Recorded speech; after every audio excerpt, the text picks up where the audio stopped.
সেখানে একটা টাকা দিতে হয়, তারপরে আবার রাজুকে দিতে হয়।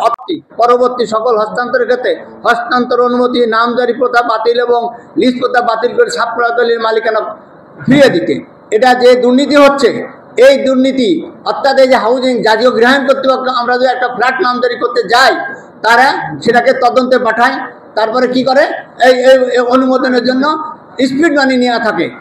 এবং দেখা যাচ্ছে যে একটা প্লটের বরাদ্দ দিয়েছে জাতীয় গৃহায়ণ কর্তৃপক্ষ, সেখানে যদি আমরা প্ল্যান করতে চাই, রাজুকের আগে তাদের কাছ থেকে আগে প্ল্যান অনুমোদন নিতে হয়, সেখানে একটা টাকা দিতে হয়, তারপরে আবার রাজুকে দিতে হয়। অতএব আমরা যে আবেদন করেছি যে লিজ প্রথা বাতিল করে সরাসরি ছাপ্পলা দলিলগুলো তার পুত্র পরিজন এবং পরবর্তী হস্তান্তরের সুযোগ সুবিধার জন্য, দুর্নীতিমুক্ত করার জন্য যে আবেদন আমরা করেছি, আইন সচিব এবং পূর্ত সচিব, পূর্ত উপদেষ্টা, আইন উপদেষ্টা, এই যাতে বাস্তবায়ন হয় সেটারও জোর দাবি আমাদের আজকের এই সভা থেকে জানাচ্ছি।